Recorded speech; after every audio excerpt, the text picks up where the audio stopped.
Hello friends, welcome to EPG Pashala. I am Dr. Anurekhachari Wagh, Assistant Professor at the Department of Sociology, Savitribai Phule, Pune University. Today we are going to discuss a module titled Labour Migration, Trends and Implications. This module is part of the larger paper titled Agrarian Social Structure and Change. This paper is coordinated by Dr. Manish Thakur, IIM, Kolkata. In this module titled Labour Migration, Trends and Implications 1, we are going to focus on different dimensions of migration patterns in India. Further, we will also look into how there are different types of migration, giving an overview of these types. Further, in this module, we will also look into the causes of rural labour migration. At the end, we will look into the living and working conditions of migrant workers in India. Labour migration trends and implications 1. Migration is associated with a fundamental aspect of human being, including food, shelter and security. It has a major impact on the economic and social situation of a country, as it plays an important role in shaping identity, language, religion, education of a person or community.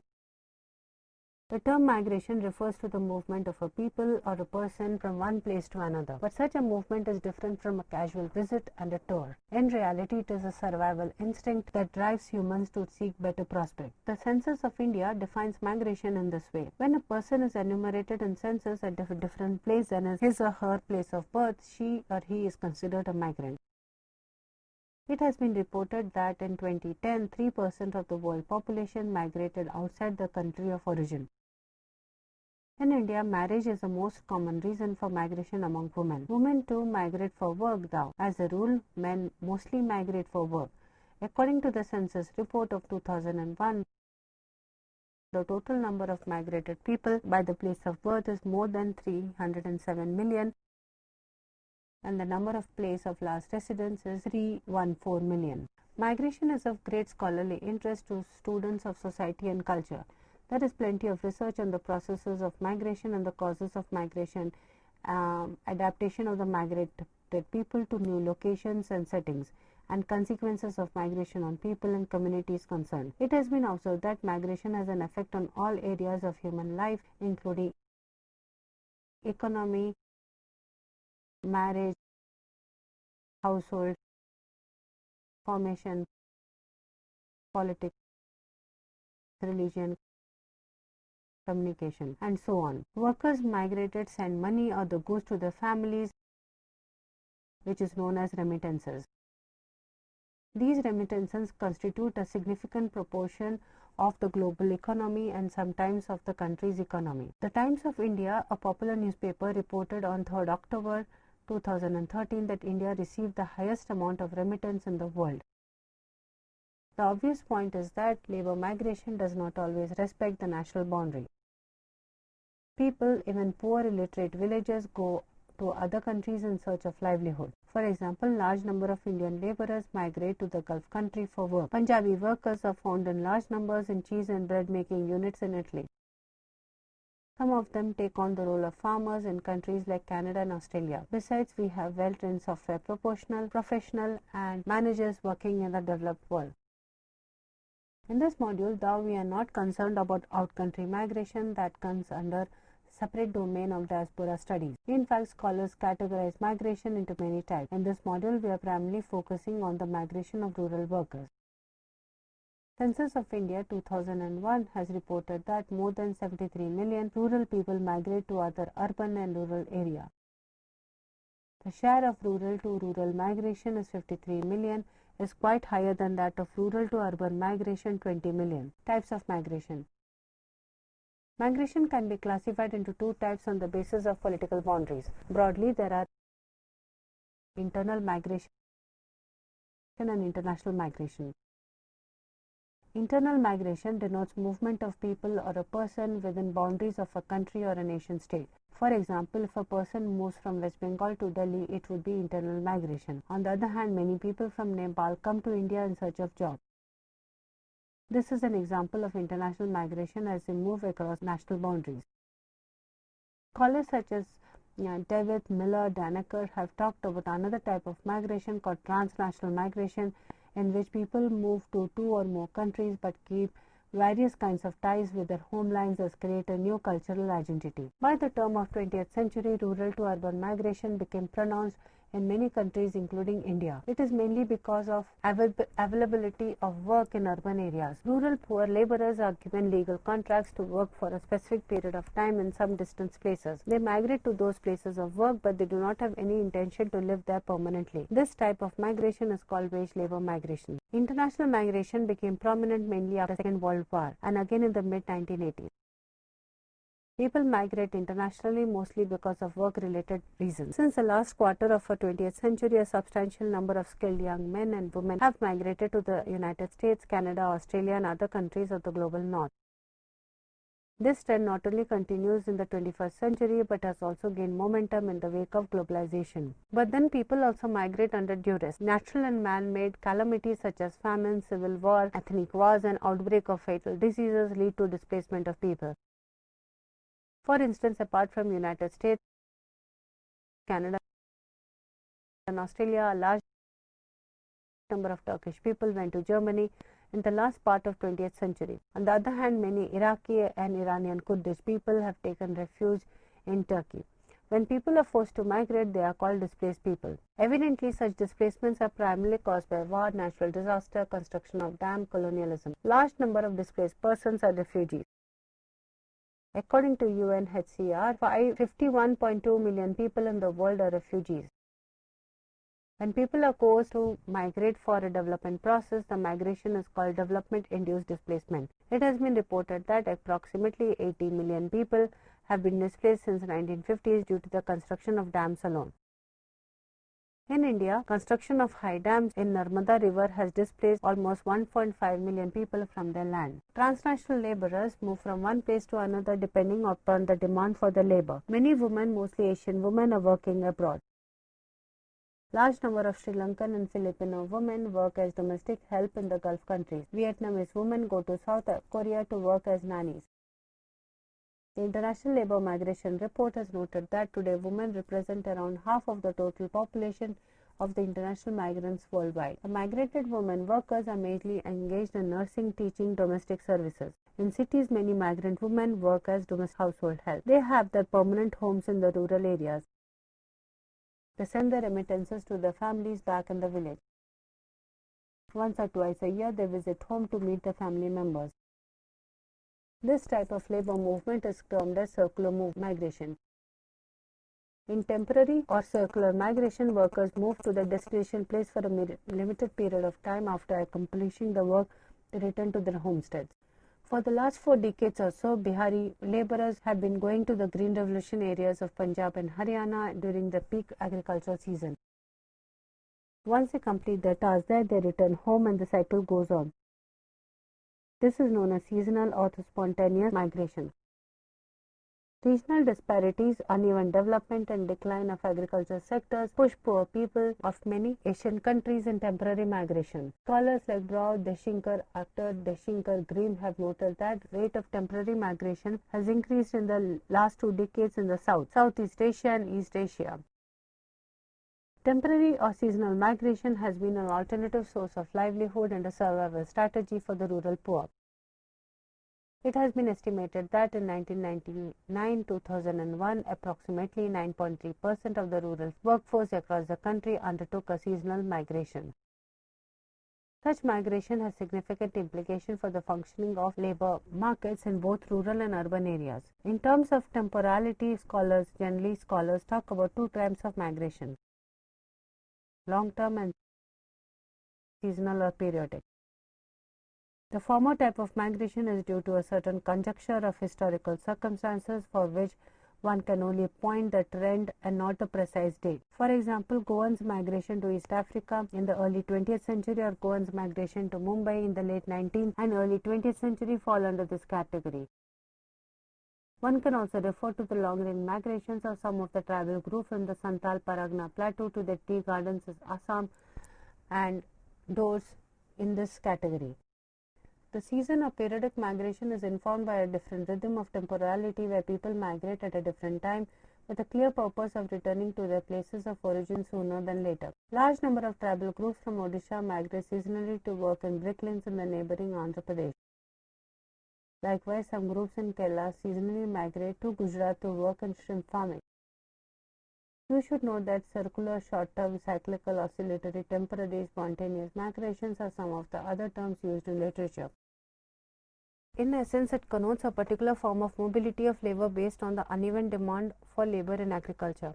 Agricultural activities are generally indexed to the high demand of labor during peak period and the low demand for labor during the slack season. It is generally believed that much of the rural to urban labor migration is seasonal in nature. Very often, once the kharif harvest is over, scores of rural laborers migrate to other areas and towns for a certain period of time. In literature, we routinely come across certain categories of seasonal migrants such as Haveli workers from Mandla, Madhya Pradesh, sugarcane cutters from Medak district, Telangana, earth workers from Chittor district, Andhra Pradesh, and rice planters from Purulia, West Bengal. Causes of rural labor migration. Labor migration is one of the well-studied subjects in social sciences. Scholars have looked at the different aspects of labor migration from different perspectives, such as the dual economy model and the Marxist model. According to the dual economy model, laborers migrate from rural or traditional lower paid sectors to the industrialized higher paid sectors in hope of getting jobs. But the industrial areas have a limited capacity to absorb and surplus agricultural laborers. As the point of saturation reaches the industrial market, wages begin to decline and migrant workers begin to compete among themselves to get the job. On the other hand, Marxist model emphasized structural changes as the cause of labor migration instead of giving too much importance to the migrants' agency. Rural labor forces are pumped into urban areas to enable the employers to exploit the available surplus labor in non-agricultural sectors as a consequence of structural changes in the economy. It results into rural-urban migration in many countries, including India. It is mainly because of the availability of work in the urban areas. In this context, the push and pull theory of labor migration argues that rural traditional economy fails to support population growth and increasing demand concerning the quality of life. In such situations, cities lure people by providing them with employment opportunities. Therefore, the evident lack of opportunities in the rural areas is a push factor, whereas the availability of work in urban areas is a pull factor. The rural laborers assess the cost and benefit of rural versus urban life and then decide to migrate to urban areas. Sometimes rural poor laborers are given legal contracts to work for a specific period of time in some distant places. Besides demographic pressures, scarcity of natural resources such as water, forest materials, declining agricultural production, natural disasters including drought and flood and some of the factors abating labor migration. In some quarters, the migrant laborers are also termed as ecological refugees. However, Mose et al. Are of the opinion that ecological crises or subsistence failures are not only the causes of migration. Migration is also the function of an existing social relations, including debt burden and socioeconomic dependency on others in the countryside. They view labor migration in two ways. From one point of view, it is a forced livelihood response. In other ways, it also provides a positive opportunity to earn more, save, invest, and create assets. Rural people take loans from local money lenders, mostly for expenses on life cycles, rituals, agricultural, medical emergency. They are charged very high, almost usurious rate of interest. Income from subsistence agriculture or wages is never enough for payment. So as a rule, after the harvest season is over, large scale of villagers are forced to migrate in search of jobs in the urban informal economy. The agents, that is the labor contractors, are also called sardars and mukaddams, give them money on advance. As they have no alternative livelihood option, they agree to work in distant places as cheap laborers. Sure enough, temporary or seasonal migration has been an alternative source of income and survival strategy for the poor people for long. In general, rural poor migrate to cities and crowd in construction projects or in informal sectors. The landless laborers who are entrapped in debt go to places far and near to earn some additional money. Brow argues that low-income households are more susceptible to migration than others, and temporary migration is high in those states where inequality is more pronounced. School of New Economics of Labor Migration considers temporary migration as a risk diversification strategy of the poor people. Viewed thus, seasonal migration is not always weather determined. Instead, it is best seen as a routine activity that continues across generations. It is estimated that in 1999-2001, approximately 9.3% of rural workforce across the country undertook seasonal migration. Migrant labor get jobs in 3 different ways. First, through local contractors who organize potential and willing villagers to give cash in advance.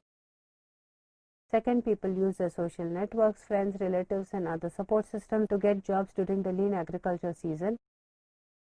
And third, many people work as daily wage earners on their own in urban casual market. There is a well-organized informal system of labor contracting characterizing seasonal migration. In parts of South India, it is called Palamur contract system, whereas in the eastern part, it is called Datan.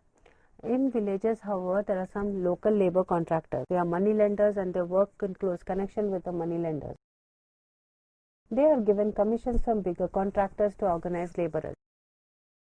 They offer contracts in different places depending upon the demand for labor with a sum of cash in advance to the potential workers. People who take loans from the money lenders are also forced to sign up the contract. Local contractors take the advantage of the distress condition to maximize their commission. Apart from this, rural workers are also willing to migrate because wages outside the villages are much better than the local villages. These villages are determined through negotiation between laborers and contractors, and the rates also depends on the personal skill of the worker. You can view this multimedia presentation which is present to get an informed idea of the reasons behind labor migration. In fact, agrarian distress turns out to be the key theme in scholarly discussions on causes for rural labor migration. It is commonly believed that agriculture as such is no longer an activity that can assure dignified livelihood to the majority of the villagers. Fragmentation of land holdings due to demographic pressures, monsoon-dependent nature of irrigation, lack of public investment in irrigation and agriculture infrastructure, besides floods and droughts, have rendered agriculture an unprofitable activity to a large extent. In those areas where cash crops are grown, the increasing dependence on the markets and heavy investment on credit for new types of seeds, fertilizers, insecticides and pesticides have given rise to the cycle of indebtedness in case of crop failure, leading to the phenomenon of farmer suicide. In a way, Indian agriculture suffers from 2 types of vulnerabilities: nature-related and market-induced vulnerabilities. The cumulative outcome is a decreasing capacity of agriculture to be the hold for sector for employment of the available rural labor. As a consequence, villagers are forced to eke out a living through migration. In general, migrants are poverty-stricken and severely indebted owing to the acute agricultural crisis that prevails within the Indian economy, in particular since the introduction of economic reforms in the early 1990s. Given the rise of rural non-farm employment, agriculture is becoming less important source of livelihood even in the rural areas. The symmetry between the village and the agriculture is getting disrupted as more and more villagers join the reserve army of labor in the urban informal sector. Today, a growing number of villagers earn their living through non-farm based economic activities. Conditions of rural migrant laborers. Migrant laborers are mostly unskilled. According to a report published in The Economist 23 February 2014, an influential global weekly, almost 70% of the working population in India does not have more than primary education. Given such abysmally low level of skill sets, it is no surprise that majority of the migrant workers are employed as casual, low-paid workers. They are employed in construction works, brick making, carrying heavy loads, stone breaking, digging, and many other types of manual work. They also frequently change jobs, and over time they become semi-skilled and skilled laborers such as masons, plumbers, electricians, fitters, mechanics, and even labor contractors. Employers prefer migrant laborers to local laborers because the wage rate of the migrated laborers is generally less than that of the local laborers. So they send agents in villages to organize cheap laborers for a certain period of time. Mose et al. Provide an instance. If the wage rate of the local laborer is 60 rupees per day, the wage rate of a migrant laborer would be 40 to 45 rupees. In addition to this, they work for longer hours as they mostly stay in or near the construction site. It provides flexibility of working hours from the employer's point of view. Also, there are little chances of absenteeism and consequently assured labor supply. We should not think that all migrants are poor. In fact, migrant laborers can be classified into 2 types depending on their economic background. First, there are migrants who come from economically better off families they do not have subsistence, failure of food scarcity. They cover short distance for a shorter period of time. Younger male members of such families generally migrate, whereas women and aged kinsmen maintain farm and other domestic activities. In contrast, large numbers of migrant laborers are poor. They move long distances for a longer period of time with their families. The poor generally migrate with the family members in order to increase the productivity of their labor power. The income of migrant laborers depend on several factors such as period of migration, location, type of work, advances taken, transportation and living costs. The wage rates of men and women sometimes vary. The working conditions of the migrant laborers are dreadful to say the least. Men and women work in the same site but they have different tasks.